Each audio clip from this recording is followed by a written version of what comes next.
Hello dear student, कैसे हो आप सभी लोग। उम्मीद करता हूँ सब अच्छे होंगे और सबकी पढ़ाई शानदार चल रही होगी। प्यारे बच्चों, पावर ग्रिड की तरफ से, पीजीसीएल की तरफ से ऑल ओवर इंडिया लेवल पे बड़े पैमाने पे इनके जितने भी रीजन है सब के लिए दो टाइप की वैकेंसी है वो रिलीज की गई है। एक आपकी फील्ड सुपरवाइजर की और दूसरी है फील्ड इंजीनियर की।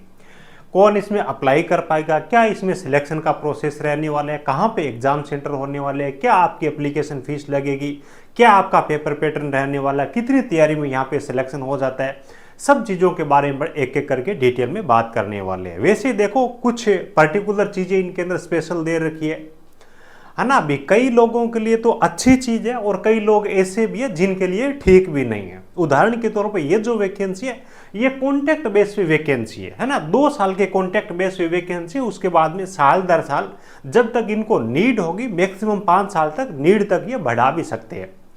अब अच्छी चीज ये है कि इन्होंने क्लियरली नोटिफिकेशन में मेंशन कर रखा है भी हमारी पावर ग्रिड की पॉलिसी है, जो आदमी 2 साल कंप्लीट कर लेता है कॉन्ट्रैक्ट बेस पे, तो हमारी पॉलिसी के अकॉर्डिंग हम उसको डिपार्टमेंट में परमानेंट भी कर लेते हैं। पहली चीज तो ये अच्छी है। दूसरी चीज ये है कि इसके अंदर कंप्लीट जो आपकी सैलरी है और जितनी छुट्टियों का जो भी प्रोसेस है ना, वो सारा का सारा जैसे एक रेगुलर जो कर्मचारी होता है उसको मिलता है, ठीक उसी हिसाब से आपको मिलने वाला है।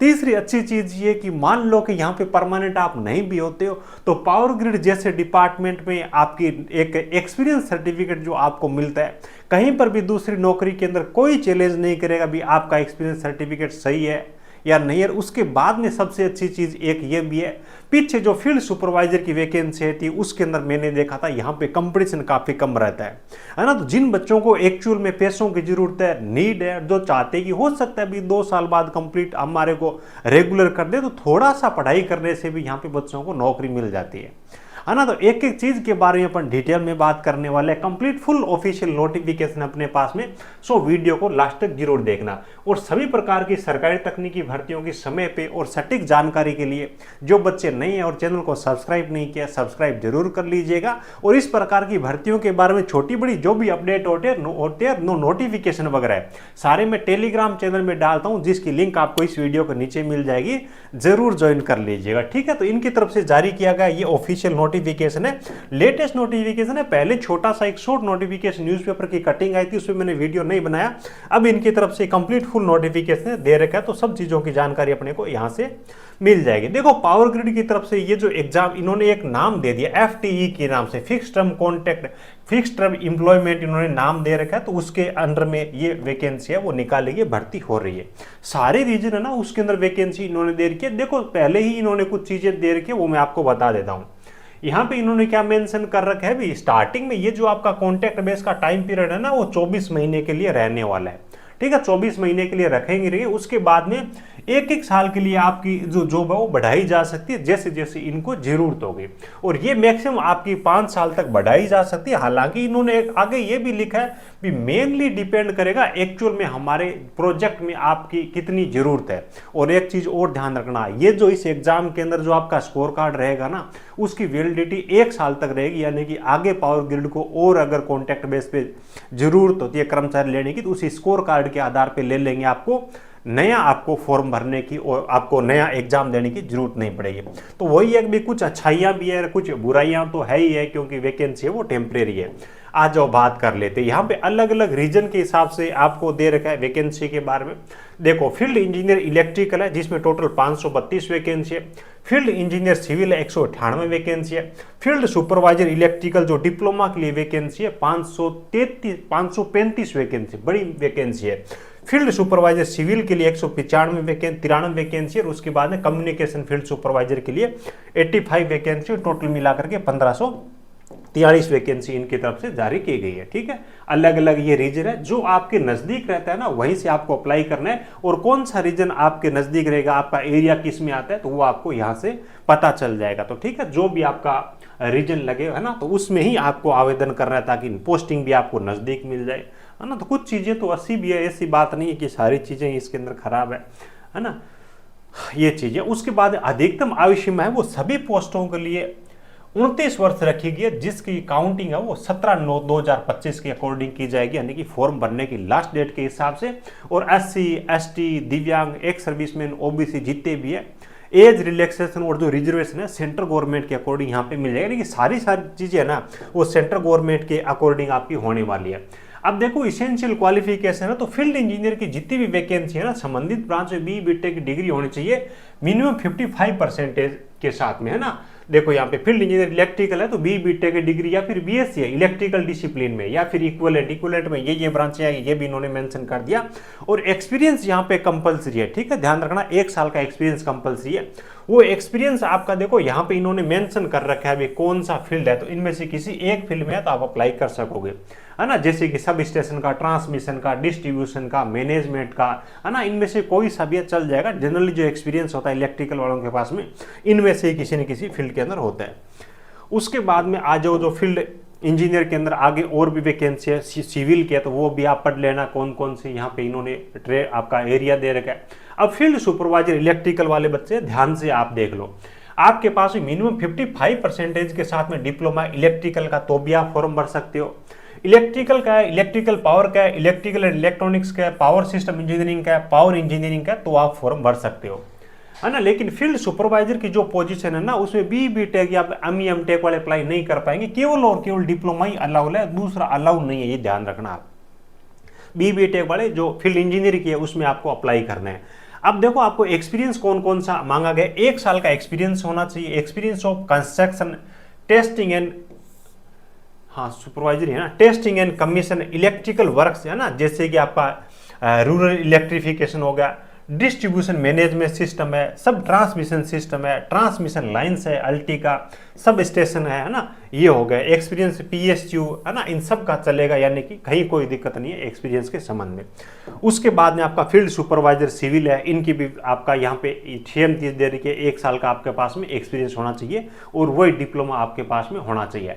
अब देखो यहाँ पे मजा आएगा देख करके, सैलरी इन्होंने जो बता रखी है, फील्ड इंजीनियर की जो वैकेंसी है 30,000 आपकी बेसिक रहेगी, उसके बाद में आपको DA मिल जाएगा, उसके बाद में HRA मिल जाएगा और बेसिक का यानी कि 30% का प्रैक्स भी आपको 35% मिल जाएगा, ठीक है, यानी कि ऑल ओवर सिटी से आपकी 8,90,000 रुपये पर ईयर के हिसाब से बन जाएगी। और आगे लैपटॉप है, आपका मोबाइल रिचार्ज है, इस संबंधित छोटी बड़ी चीज़ आगे और देर की वो भी मिल जाएगा। फील्ड सुपरवाइजर जो है ना इसके अंदर भी ये सारे के सारे अलाउंसेज आपको मिलेंगे। फील्ड सुपरवाइजर वाला बच्चा 6,80,000 रुपये 1 साल में कमा लेगा, कम यानी कि अगर 5 साल तक ये नौकरी करवाते तो 35 लाख रुपए आप यहाँ से अर्न कर सकते हो। और अगर आपका PGCL में 5 साल का एक्सपीरियंस हो जाता है तो बड़ी बड़ी कंपनियाँ, है ना, रेज्यूमे CV भेजते ही आपको बुला लेगी, है ना, ये अच्छी चीज़ें भी है कुछ, है ना। तो ये यहाँ पे इन्होंने दे रखा है, ठीक है। और देखो आगे अपन बात करेंगे यहाँ पे, उसके बाद देखो अदर बेनिफिट है, ये भी बहुत सारे आपको दे रखे हैं, छुट्टियाँ वगैरह सब चीज़ें प्रॉपर जैसे आपका एक गवर्नमेंट कर्मचारी का होता है उसी हिसाब से। अब देखो खास चीज जो मैंने आपको बताई थी, opportunity for selection to regular post, है ना, इन्होंने रेगुलर पोस्ट का भी दे रखा है। After completion of minimum 2 year, यानी कि 24 महीने का टाइम पीरियड कंप्लीट हो जाता है तो उसके बाद में पावर ग्रिड की इंगेजमेंट की कोई पॉलिसी है रेगुलर के लिए, for selection to regular post है, उसके अकॉर्डिंग आपको परमानेंट भी किया जा सकता है, ठीक है। ये थोड़ी मेरे हिसाब से लक पे बात होगी, है ना। उसके बाद में आपको ये दे ही रखा है, रिजर्वेशन के बारे में इन्होंने दे रखा है ना, और आपका OBC से सर्टिफिकेट, इन सब के बारे में इन्होंने कुछ छोटी बड़ी जानकारी है वो आपको यहाँ पे दे रही है, इंपॉर्टेंट इन्फॉर्मेशन, है ना, तो आपको इनके ऑफिशियल वेबसाइट पे। अब देखो सिलेक्शन प्रोसेस के बारे में बात कर लेते हैं।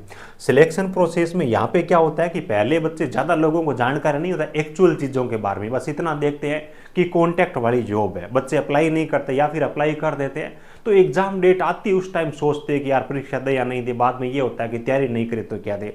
थोड़ी सी भी जिन बच्चों ने पीछे जो फील्ड सुपरवाइजर की वैकेंसी थी तैयारी की थी ना, वो बच्चे भी नौकरी लग गए इसमें, है ना, यानी कि मतलब कोर्सेज करने की जरूरत ही नहीं। बहुत सारे इस प्रकार के बच्चों के मेरे पास में फोन आए जो अपन केवल हिंदी मीडियम वाले बच्चों के लिए JEE इलेक्ट्रिकल के और JEE सिविल के नोट्स देते हैं, उन नोट्स को पढ़ के भी बच्चों का सिलेक्शन में फोन आया कि सर थोड़ी सी तैयारी की, केवल हमने आपके नोट्स पढ़े और हमारे को नौकरी मिल गई, है ना।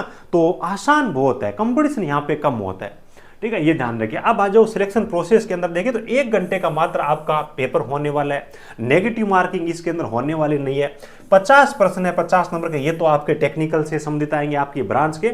और 25% जो रहेंगे ये नॉन टेक के रहेंगे, जिसमें आपका एप्टीट्यूड टेस्ट होगा, इंग्लिश होगा, रीजनिंग हो गया, है ना, और उसके बाद में आपका मैथमेटिक्स होगा, जनरल अवेयरनेस होगा। ठीक है, ये बहुत सिंपल चीजें आती है, देखने में इतना सिलेबस है लेकिन सिंपल बहुत आता है, ये चीजें रहेगी। ठीक है, और ऑब्जेक्टिव टाइप प्रश्न रहेगा, 4 ऑप्शन रहेंगे, मिनिमम क्वालिफाई मार्क्स आपका 40% और 30% रहेगा। ये सब चीजें इन्होंने दे रखी है ना। 1 साल तक इस ये जो स्कोर कार्ड रहेगा ना, इसकी वैलिडिटी रहेगी, यानी कि पीजीसीएल को जब भी जरूरत पड़ेगी 1 साल के अंदर किसी भी प्रोजेक्ट के लिए, तो डायरेक्ट आपको इस स्कोर के आधार पे ज्वाइनिंग के लिए बुला लेंगे, नया पेपर आपसे नहीं लेंगे। ये चीजें मेंशन कर रखी है।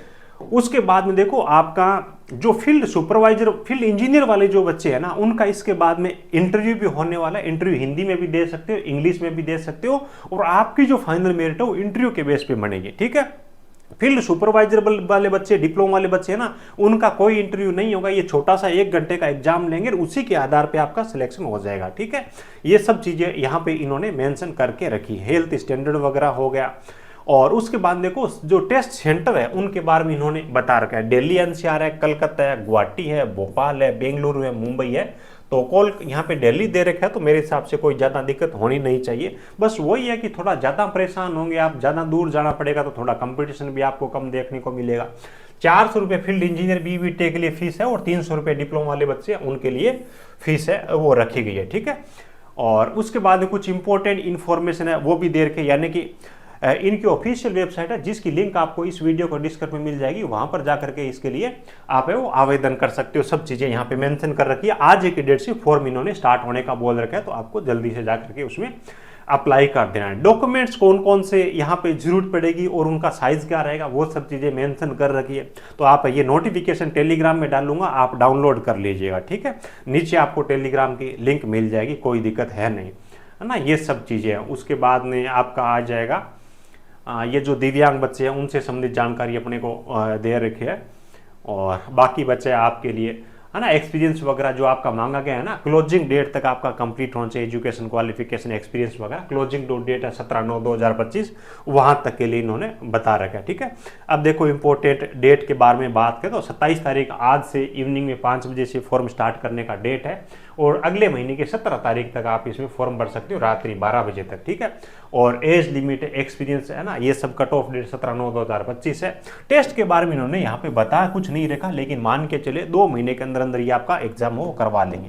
ठीक है, ये सब जानकारी इनकी तरफ से दे रही है। जिन बच्चों को एक्चुअली में पैसों की जरूरत है, 1 साल का एक्सपीरियंस अगर आपके पास में है ना, यानी कि अगोल और बात यह कि फॉर्म भरने के लिए एलिजिबल होना, तो यहाँ पे अप्लाई जरूर कर दीजिएगा। 1 साल का एक्सपीरियंस आएगा, अच्छी खासी आपको सैलरी मिलेगी, रेगुलर होने के कुछ चांसेस रहेंगे, है ना, और साथ में पढ़ाई भी आप कर पाओगे, कहीं कोई दिक्कत है नहीं। ठीक है, वीडियो अच्छा लगा हो एक प्यारा सा लाइक करना, आपके जरूरतमंद दोस्तों के साथ में इसे शेयर जरूर करिएगा। बाकी ये नोटिफिकेशन टेलीग्राम में डाल दूंगा, नीचे आपको लिंक मिल जाएगी। कोई भी इस भर्ती से संबंधित जानकारी आएगी टेलीग्राम में और यूट्यूब पे आपको इन्फॉर्म कर दूंगा, तो परमानेंट आप जुड़े रहिएगा। चलिए, thank you, best of luck.